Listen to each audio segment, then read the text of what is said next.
वंदे मातरम कर्मचारी साथियों, जैसे कि आपको पता है मार्च महीना चल रहा है और जिन कार्मिकों का स्थायीकरण हो चुका है या जो कार्मिक अपनी एसआई की डिडक्शन है वो बढ़ाना चाहते हैं, उनके लिए मार्च महीने में ये काम करना अनिवार्य है।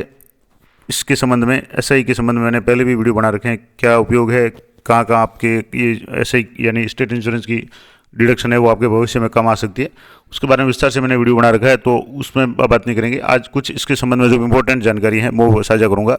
तो पहला तो है कि जैसे जो आदेश दिया हुआ है 13/3/2020 का, उसके अनुसार वर्तमान में स्लैब क्या है। तो जैसे जो भी कार्मिक है जिसका मूल वेतन 22,000 तक है, उसके 800 रुपये उसकी न्यूनतम कटौती यानी 800 रुपये की डिडक्शन करनी है। इसके अलावा जैसे 22,001 से लेकर के 28,500 तक जिसकी भी सैलरी है, मूल वेतन है, उनको 1,200 रुपये, 28,501 से लेकर 46,500 तक 2,200 रुपये, और 46,501 से लेकर के 72,000 तक जिसका भी मूल वेतन है उनको न्यूनतम 3,000 की एसआई की डिडक्शन है वो मार्च महीने से शुरू करनी है, अगर उनका स्थायीकरण हो चुका है या जो स्थायी है। अब स्थायीकरण नहीं हुआ है तो उसके संबंध में भी मैं आगे बता दूंगा क्या करना है। उसके बाद में अगर मान लो 72,000 से अधिक मूल वेतन है तो न्यूनतम 5,000 कटौती करनी है। तो किसी भी कार्मिक की न्यूनतम कटौती 800 से लेकर के 5,000 तक हो सकती है, लेकिन इसमें एक जो प्रावधान दिया हुआ है कि आप अधिक कटौती भी करवा सकते हैं, 2 स्लैब आगे ले सकते हैं। जैसे मान लो किसी कार्मिक का जो मूल वेतन है वो 45,000 रुपये है, अब 45,000 का मतलब हो गया 28,500 से लेकर 46,500 के बीच में है, तो उसको अनिवार्य रूप से 2,200 रुपये की डिडक्शन तो उसकी सैलरी से मार्च महीने से करनी है। लेकिन अगर वो चाहे तो 2,200 की जगह 3,000 या मैक्सिमम 5,000 की डिडक्शन है वो करवा सकता है। उस तरह से मान लो किसी कार्मिक की मूल वेतन है 50,000 है, तो वो 46,500 से 72,000 के बीच में इस स्लैब में आ गया, तो उसका न्यूनतम डिडक्शन है वो 3,000 होगा। उसके बाद में अगर वो चाहे तो उसको बढ़ा करके 5,000 या 7,000 कर सकता है। अगर आपको बढ़ाना है तो आपको अपने पोर्टल से यानी एसओसो लॉगिन में जाने के बाद में SIPF न्यू में जाना है और वहाँ जाकर के आपको फर्दर कॉन्ट्रैक्ट है वो करना है। उसमें अप्लाई करके आपको जो उसका प्रिंट है वो आपको संबंधित आपकी जो भी DDO है उनको करना है, क्योंकि आपके अप्लाई करने से ही नहीं होगा, आपको वापस उसकी सूचना है अपने DDO महोदय को देनी पड़ेगी, क्योंकि जो भी डिडक्शन है मार्च महीने में वो वहाँ जाकर के उनकी अपडेट करनी पड़ेगी। और ये काम आपको अभी जैसे 20 तारीख से पहले जब भी बिल एलोकेट हो जाए उससे पहले ये सारा काम करना है, ताकि आपकी जो मार्च महीने की सैलरी उसमें से जो भी डिडक्शन आप चाहते हैं वो होती रहे। जैसे मान लो अभी 3,000 है, आप 5,000 या 7,000 चाहते हैं, तो जब तक आप फर्दर कॉन्ट्रैक्ट का जो भी प्रोसेस है वो कर करके OTP से सबमिट करके आप उसकी प्रिंट है अपने DDO को नहीं देंगे, उनको पता नहीं चलेगा कि आपकी कटौती बढ़ानी है। तो आप ये काम जरूर करें। अब वर्ष 2024 में राज्य सरकार में एसआई की कटौती में कोई बढ़ोतरी का आदेश जारी करता है तो उसके अनुसार अपडेट होगा, लेकिन फिलहाल जैसे मार्च महीने की आज 11 तारीख होगी, कोई अपडेट नहीं है, तो जो भी स्लैब है इसी के अनुसार आपको डिडक्शन करवानी है। अब इसमें कुछ और इम्पोर्टेंट बात, खास करके जो प्रोबेशनर जिनका पूरा हो चुका है, तो प्रोबेशन पूर्ण होने के बाद में नेक्स्ट मार्च से यानी एसआई की कटौती हमेशा मार्च से ही शुरू होती है, तो प्रथम कटौती की जानी है। तो फर्स्ट डिक्लेरेशन का जो फॉर्म है आपको अपने एसओसो में जाकर के SIPF न्यू में जाकर के अप्लाई करना है। इससे तो कार्मिक अपनी एसओसो ID में प्रथम घोषणा पत्र यानी फर्स्ट डिक्लेरेशन फॉर्म है वो भरना है। अब वह चाहे तो पहली बार में स्लैब या 1 से या 2 स्टेप आगे कटौती कर सकता है और उसी के हिसाब से प्रीमियम की राशि अपने घोषणा पत्र में सेलेक्ट करनी पड़ेगी। यानी जैसे मान लो कोई कार्मिक है जिसका अभी मूल वेतन मान लो जैसे 3,000 या 3,300 जिसका भी स्थायीकरण हो गया और 33,500 है, तो इसका मतलब वो इस स्लैब में आ गया, तीसरी में आ गया, यानी 28,500 से लेकर 46,500 तक, तो उसकी न्यूनतम कटौती तो 2,200 होगी। उसके बाद में अगर वो चाहे तो 3,000 और 1 स्लैब आगे और 2 स्लैब आगे लेना चाहे तो वो 5,000 तक कटौती करवा सकता है। उसके लिए जो भी चाहते हैं वो अपना स्लैब है वो आपको सेलेक्ट करनी पड़ेगी। उसके बाद में आपको OTP से सबमिट करना पड़ेगा और अपनी जो भी घोषणा पत्र फर्स्ट घोषणा पत्र है वो आपको सबमिट करके अपने DDO से उनको जमा कराना है। और 1 अप्रैल को जिनकी आयु 55 वर्ष से कम है वह स्लैब से 1 या 2 स्टेप अपनी अगली एसआई की कटौती इच्छा से बढ़ा सकते हैं। लेकिन अगर आपकी आयु 55 साल हो चुकी है, कोई भी कर्मचारी जो वरिष्ठ कर्मचारी है उनकी 55 वर्ष की आयु के बाद में आप एसआई में कोई भी चेंज नहीं करवा सकते।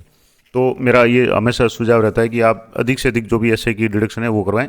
जैसे कि आपकी अभी जैसे मान लो मूल वेतन जैसे मान लो 50,000 है, तो न्यूनतम तो आपके 3,000 कटेगी, लेकिन आप कोशिश करें कि 5,000 या 7,000 कटवा लें, क्योंकि जैसे ही आपकी 55 साल की उम्र हो जाएगी उसके बाद आप इसको बढ़ाना भी चाहें तो नहीं बढ़ा पाएंगे। और ये एक तो इंश्योरेंस है, बचत भी है और इंश्योरेंस है। इसके कारण आपका जो भी इंश्योरेंस है, आप जितने भी इसकी आपकी प्रीमियम होगी उसी के अनुसार आपका इंश्योरेंस बढ़ जाएगा। और दूसरा ये बचत भी है, जब भी आप सेवानिवृत्त होंगे तो आप इसमें से अब जो भी राशि है वो आपको मिल जाएगी। तीसरा पॉइंट ये है कि मान लो आप अगर किसी भविष्य में किसी भी कारण से लोन वगैरह लेना चाहें तो अगर आपका डिडक्शन इसमें ज़्यादा होगा तो आपका लोन का अमाउंट भी ज़्यादा बनेगा। तो इस तरीके से ये एसआई की कटौती है। कोशिश करें कि आप जो भी मैक्सिमम 2 स्लैब ले सकते हैं वो लें, ताकि आपको भविष्य में ठीक रहेगा। अगला है 1 अप्रैल से जिनकी आयु 55 वर्ष या उससे अधिक हो रही है, तो मैंने पहले बता दिया, उनकी एसआई की कटौती यथावत रहेगी। यानी एसआई क्योंकि एसआई द्वारा उनके रिस्क कवर नहीं किया जाता तो वो चेंज नहीं कर सकते। तो जो भी आपको करना है 55 वर्ष की उम्र से पहले ये जरूर कर लें। प्रथम यादी घोषणा पत्र भरने से पहले अपने डीडीओ लॉगिन से पहले कार्मिक की सर्विस डिटेल्स, बेसिक पे, नॉमिनी डिटेल्स को जांच कर अपडेट करवाया जाना जरूरी है। ये विशेष ध्यान रखें कि जब आप अप्लाई कर रहे हैं फर्स्ट डिक्लेरेशन या आदि घोषणा पत्र भर रहे हैं और आपके जिसमें नॉमिनी की डिटेल्स नहीं आ रही है, तो नॉमिनी डिटेल्स है वो आपके काफ़ी सारे ऑप्शंस तो आपके पर्सनल लॉगिन में ही मिल जाएंगे, वहाँ से आप देख लें। मैंने पहले भी इस संबंध में वीडियो बना रखे हैं। तो अगर वहाँ कुछ भी अगर आपको चेंज है तो नॉमिनी डिटेल्स तो आप हाथों हाथ अपडेट कर सकते हैं।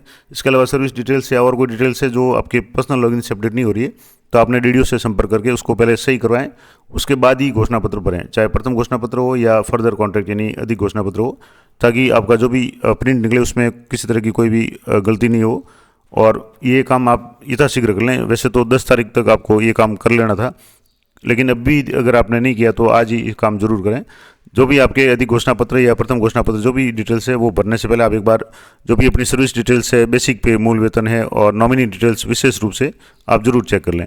नॉमिनी के मामले में जैसे जो भी कार्मिक है वो अपने स्पाउस को, पुरुष है तो महिला को, अपनी पत्नी को, और अगर कोई महिला कर्मचारी है तो उसमें पति को, इसके अलावा अपने बच्चों को, या मैंने विस्तार से पिछली वीडियो में बताया था अपने अगर मान लो अविवाहित है तो अपने माता पिता को, भाई बहन को, और या परिवार में कोई भी नहीं है तो अपने जो भी विश्वस्त साथी है उसको भी नॉमिनी बना सकते हैं। उसके संबंध में मैंने पिछले वीडियो में विस्तार से आपको बताया था, तो वो आप नॉमिनी डिटेल जरूर चेक करें। उसके बाद ऐसे की जो भी वर्तमान में कटौती चल रही है वो किसी भी कारण से कम नहीं की जा सकती। अब मान लो जैसे अभी आपने जैसे यहाँ आपका 50,000 मूल वेतन है और आपने 3,000 न्यूनतम था, आपने 5,000 करवा लिया है, अब आप चाहते हैं कि 3,000 करें, तो वो नहीं होगा। आप आगे की स्लैब ले सकते हैं, बैग इसमें नहीं जा सकते। तो वैसे भी बैग जाना भी नहीं चाहिए क्योंकि ये आपके इंश्योरेंस है, बचत भी है। अगला है कि किसी कार्मिक का प्रोबेशन पूर्ण हो चुका है परंतु स्थायीकरण आदेश जारी नहीं हुआ है एवं वेतन नियमितीकरण नहीं हुआ है। ऐसे मामलों में स्थायीकरण के बाद जब नियमित वेतन का निर्धारण होगा उसके एरियर से मार्च महीने की प्रथम ऐसी कटौती की जाएगी और उसी समय उसका प्रथम घोषणा पत्र भी भरा जाएगा। यानी आपको जैसे मान लो आपका जो भी प्रोबेशन है जनवरी में पूरा हो गया, फरवरी में पूरा हो गया, लेकिन मार्च तक आपके स्थायीकरण के आदेश नहीं हुए हैं, तो ऐसे मामले में आपको थोड़ा सा वेट करना है। और अगर मान लो आपकी मार्च की सैलरी बन जाती है, उसमें कटौती नहीं होती, तो आपको एरियर से जमा करानी है। इसके संबंध में एक आदेश भी है, मैं आपको अगले वीडियो में वो आदेश भी बता दूंगा कि क्या आदेश है। और अगर मान लो सैलरी ड्यू है तो आपको मार्च महीने से कटौती करनी है, और सैलरी अगर आपकी मार्च की बन गई है तो आपको जो भी अगली सैलरी है उसमें एरियर से जो भी है ऐसे एरियर के रूप में कटौती करके आपको मार्च महीने से ही कटौती शुरू करानी है और उसी समय आपको घोषणा पत्र भी भरना है। अगला है कि घोषणा पत्र भरने से पहले ये सुनिश्चित करें कि आपकी SAPF एम्प्लॉय आईडी वर्तमान डीडीओ के पास होनी चाहिए। ये भी कई लोगों की समस्या आ सकती है, खास करके ऐसे लोग जिनका ट्रांसफ़र हुआ है। अब वो आप अपने SSO में जा करके एम्प्लॉय ये जैसे SAPF न्यू में जा करके आप ये जरूर चेक करें कि आपके डीडीओ कौन से शो हो रहे हैं। आपके अगर पुराने डीडीओ शो हो रहे हैं तो आप एक दो तरीके ऑप्शन है इसमें। एक तो है कि आप आईडी को पुल करवा लें, आपकी आईडी है अपने वर्तमान डीडीओ से पुल करवा लें। दूसरा है कि वहाँ से आप आईडी ट्रांसफ़र करवा लें। जो भी पुराने डीडीओ थे वो आपकी आईडी को ट्रांसफ़र करेंगे तो आपके नए डीडीओ के पास में आ जाएगी। और अगर नहीं ट्रांसफ़र करते तो पुल का भी ऑप्शन है। जो भी ऑप्शन आपके सहूलियत हो या जो भी लागू हो, क्योंकि ऑप्शन बदलते रहते हैं।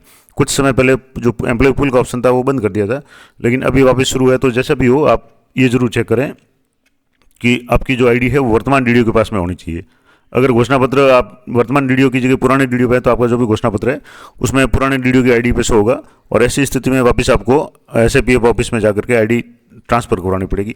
हालांकि बीच में जो ऑप्शन बंद कर दिया था, लेकिन अब मुझे लगता है वापस शुरू है। हालांकि आप एक बार चेक कर लें, अगर आप डीडीओ लॉगिन से पुल या पुश का या ट्रांसफ़र का ऑप्शन है तब तो आप ये काम कर सकते हैं। अन्यथा आपको अपने जो भी SAPF ऑफिस में जाकर के अपनी जो भी आईडी है वो वर्तमान डीडीओ के पास में ट्रांसफ़र करवानी पड़ेगी। तो दोनों ऑप्शन है, पहले आप चेक कर लें कि डीडीओ के पास में ऑप्शन है तब तो सबसे बेस्ट है, नहीं है तो आप SAPF में जाकर के संपर्क कर सकते हैं।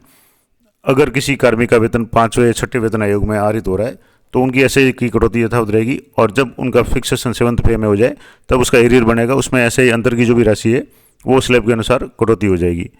एक और इम्पोर्टेंट जानकारी कि जुलाई में वेतन वृद्धि लगने से SI की कटौती स्लैब के अनुसार बढ़ जाती है। मान लो जैसे कई लोगों के इस तरह का हो सकता है, जैसे मैं आपको बता दूँ, यहाँ से एक जैसे कोई केस है कि जहाँ मान लो किसी कर्मी का वेतन है वो 46,500 है। अब 46,500 है तो उसका न्यूनतम जो एसआई है वो 2,200 रुपये कट रही है। लेकिन जैसे 46,500 से अगला इंक्रीमेंट लगते ही उसकी सैलरी 47,000 होगी, 47,500 होगी, जो भी होगी, उसका स्लैब चेंज हो गया तो उसको 2,200 की जगह 3,000 की कटौती वो करवानी पड़ेगी जुलाई से।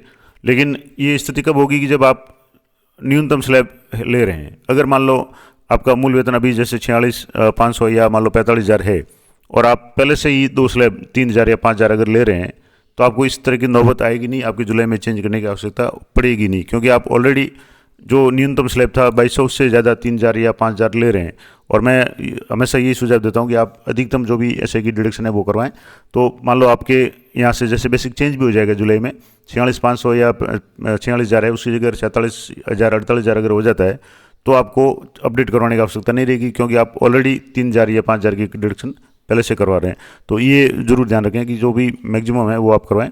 तो यहाँ जैसे मैंने आपको बता दिया कि अगर मान लो जैसे वेतन वृद्धि जुलाई में लगती है और स्लैब चेंज होती है तो आपको उसकी बढ़ोतरी है वो नेक्स्ट मार्च से की जाती है। अतः ये भी जान ले कि मार्च महीने में जांच कर ले और कटौती बढ़ रही है तो उसे अपडेट कर दें और इसका अधिक घोषणा पड़ने की आवश्यकता नहीं। अब जैसे यहाँ मैंने कहा कि एसआई की कटौती, ये थोड़ा सा आप एक बार और मैं क्लियर कर दूं कि एसआई की कटौती में जो भी चेंज है उसकी जो भी डिडक्शन है वो हमेशा मार्च से ही होती है, जुलाई से नहीं होती। लेकिन प्रॉब्लम क्या आएगी कि अगर जुलाई में बेसिक चेंज हो रहा है और वो बेसिक स्लैब के अनुसार चेंज हो रहा है तब आपके वहाँ समस्या आ सकती है, हो सकता है आपके बिल में ऑब्जेक्शन भी लग जाए। तो आप कोशिश करें कि मार्च महीने से ही आप, जैसे आपको लग रहा हो कि आपकी जुलाई में इस स्लैब से बेसिक चेंज हो जाएगा, तो आप मार्च से ही उसको अपडेट करवा लें ताकि आपको बाद में समस्या नहीं आए, नहीं तो फिर वापस एरियर वगैरह या जो भी है उसका करना पड़ेगा। अब एक और इम्पोर्टेंट बात, प्रथम घोषणा पत्र या अधिक घोषणा पत्र के आधार पर मार्च के वेतन जो IFMS 3.0 पे बनेगा कि एसआई की कटौती एडिट कर दें। अब मान लो जैसे एडिट और ऐड का मैंने पिछले वीडियो में डिटेल में बताया कि 2 तरह के ऑप्शन हैं। आप अभी जैसे SIPF जैसे पे मैनेजर पे भी आप पर्सनल रिक्वेस्ट डाल करके DDO को और DDO से HOD को करके फिर डाटा पुल करके कर सकते हैं। दूसरा IFMS 3.0 पे भी अब एम्प्लॉय डिटेल्स या मॉडिफिकेशन का ऑप्शन आ गया है। तो यदि किसी कारण से IFMS पे कोई कटौती ऐड नहीं हो रही है तो आप पहले पे मैनेजर पे उसको ऐड कर दें, एडिट कर दें, यानी जैसे अगर आप फर्दर है तो एडिट कर दें, अगर पहली बार है तो उसको ऐड कर लें। उसके बाद में IFMS पे डाटा पुल करें तो ये काम हो जाएगा।